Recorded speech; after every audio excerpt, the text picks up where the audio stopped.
All right, North Shore Sports Desk here at the Cape Ann Savings Bank, Main Street, Sidewalk Bazaar. It's a great weekend for Gloucester and the bank. And we're here with our latest student athletes. No? Not former student athletes, at least? Maybe. Only in our minds. Yes, only in our minds, right.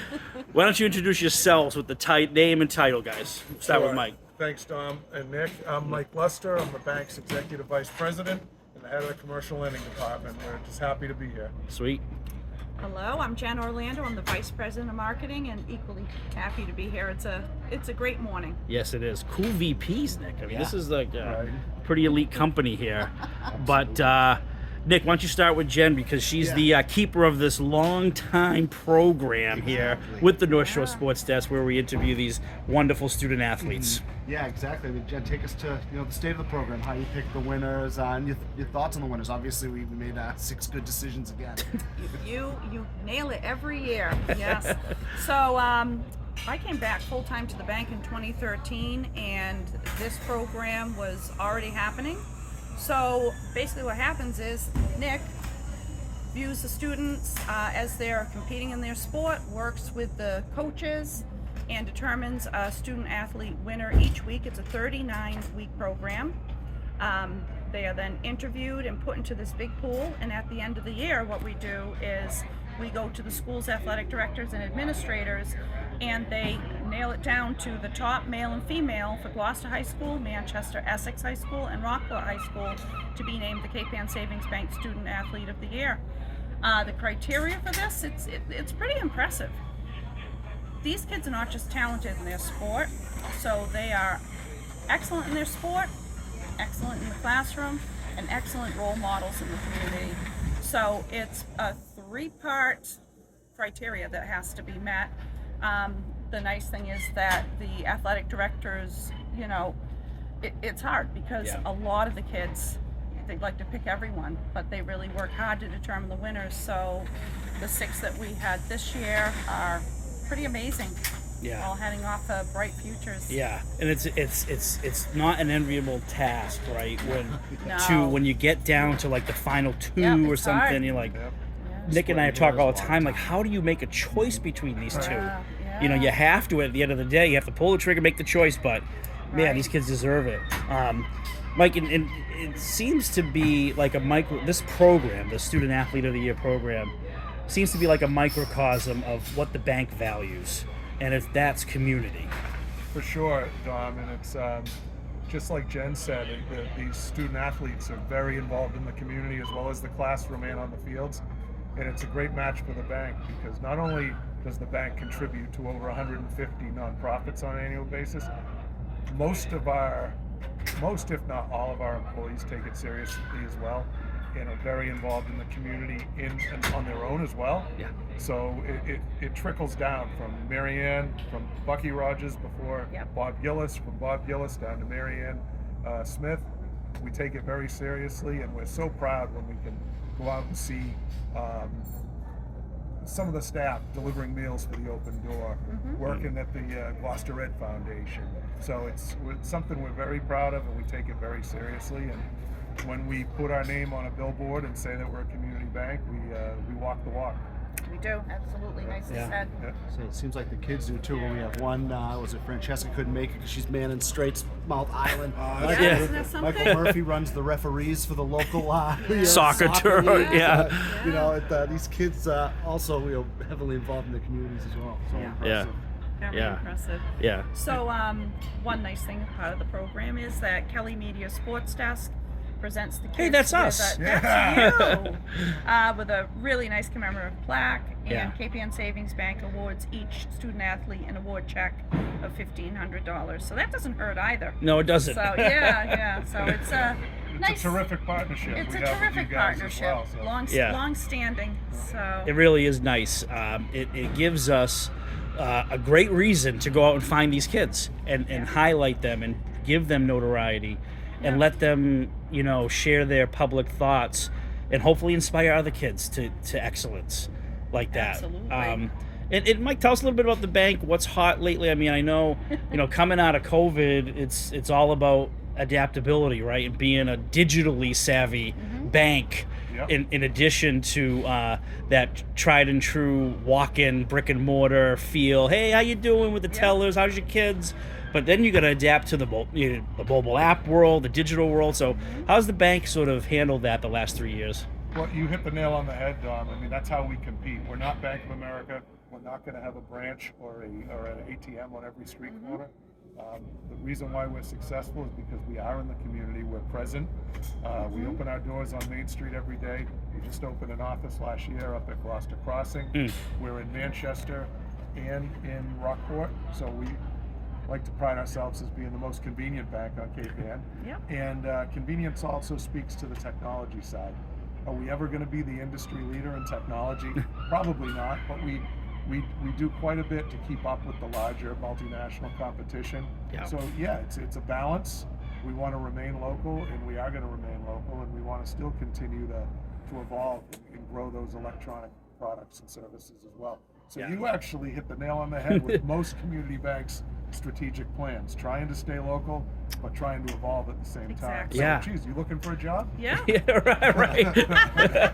It's a Yeah. great commercial too. I know. recognize every face in it, and they got a catchy, it's where I bank, Right? Yeah. Yeah. Yep, this is where Cape Ann banks. Yeah. Right, Stands out. exactly. It's we all have to face the facts that our clients, our customers are Gen Z. They're going to be Gen Z. They're going to well, millennials are already there. For sure. Gen Z is going to be asking for mortgages someday, Yeah. and they're not going to want to come in and sit and talk to you. They're going to want to figure this out on an app, Right. They right? are, but- Can I just give you my social and you guys take it Oh, I from there, know. Yeah. right? Yeah, and that's true.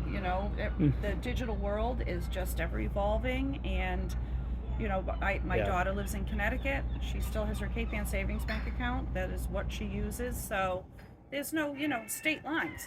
So Yeah. basically, we had a compliment on a Facebook post recently from a customer out west who still uses her Oh, account wow. because mobile deposit you don't have Yeah. to walk into the bank if Yeah. you don't want to. But on the other hand, if you're applying for a mortgage or opening an account, if you have a problem, you're not dialing and connecting, press 3, press 9, press this, press that. That's Yeah. the beauty of a community bank, is that if you need us, we're here. Yeah. You're going to pick up the phone, you're going to call Mike Luster for commercial lending. You're going to call deposit operations. If you have an issue, you're going to get right through. Yeah. So, Yeah. yeah. And speaking of those connections, the people connections, these kids, we look and we talk about this all the time, Jen. Not only are they great athletes, not only are they great students, not only are they great in the community, but what do they look like when it comes to communication, right? Being available, responding to your texts, your emails, those little things in the business world count, Yes. right? Yes. That's the and- things. They might even count more Yeah. than how you actually produce for the company. Are you there? Are you answering your emails? Are you responsible? Right, right. And these kids that's- always, they never surprise great. us. They're always great. Yeah, they're great. And I noticed, with this group and every year, I just noticed how comfortable they are sitting down, being interviewed, comfortable talking. So it's very important. That when is they- impressive. It's very It's not an impressive. easy thing to do for someone Yeah. that age. Yeah. But I watched every interview, and there were no ums or everything Yeah. just was natural to them. It's impressive. Yeah, they get groomed by us all year, Nick. Right, That's right. what it Because is. they've right, already been exactly. interviewed, and the newspaper probably interviews them a lot. Let's go back and go old school. Mike, what do you remember about your athlete days? How long ago were they? First of all, Well, most of my athletic days were in the Pee Wee and Little League days. In high school, I was a wannabe, and then I was a intramural hero in college. So nice. Hey, you were always competing. Right. What era was that? Was it Gloucester High School? 1985, I graduated. So Okay. back in the 80s. Yeah, so that was probably the Mike Francis quarterback days Exactly. of Gloucester. He's a very Wow. close Yeah. friend of mine. It's actually. Michael, yeah. I've known Mike since first grade. We went to St. Anne's School together. Yeah.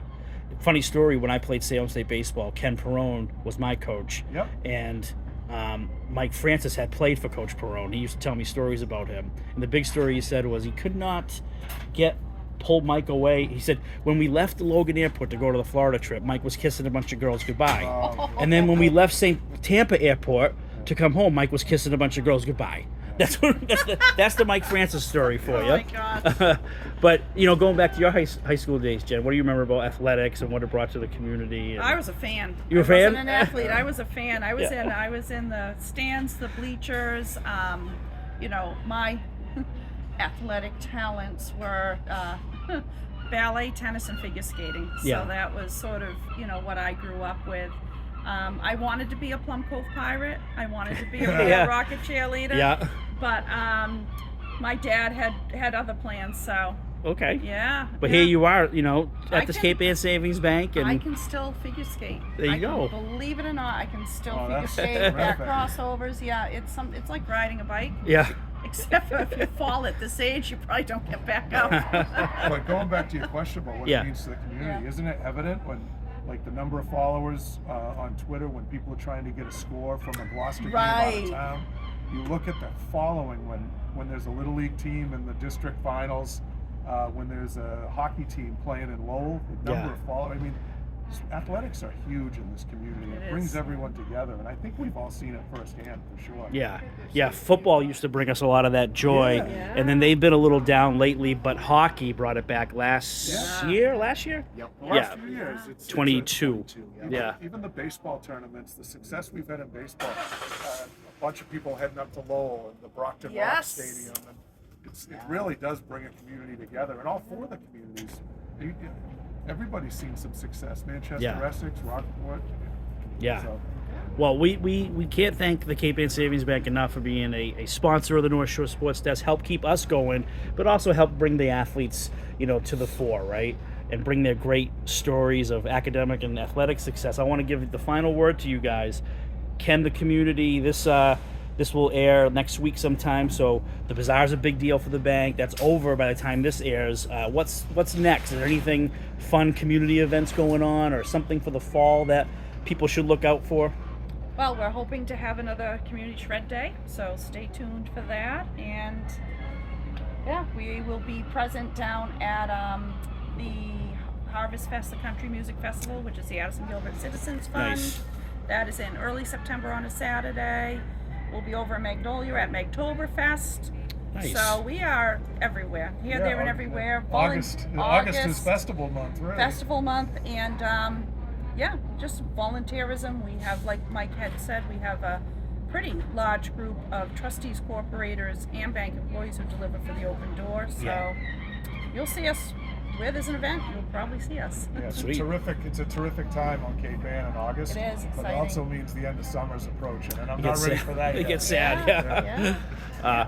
Well, Cape Ann Savings Bank right here on Main Street for the Sidewalk Bazaar. I can't thank you enough, Mike Luster and Jen Orlando, for the program and for joining us on the North Shore Sports Desk today. Thank you, Dom. Thank you, Nick. All right, have a Thanks, good Nick one. and Dom, have a great one.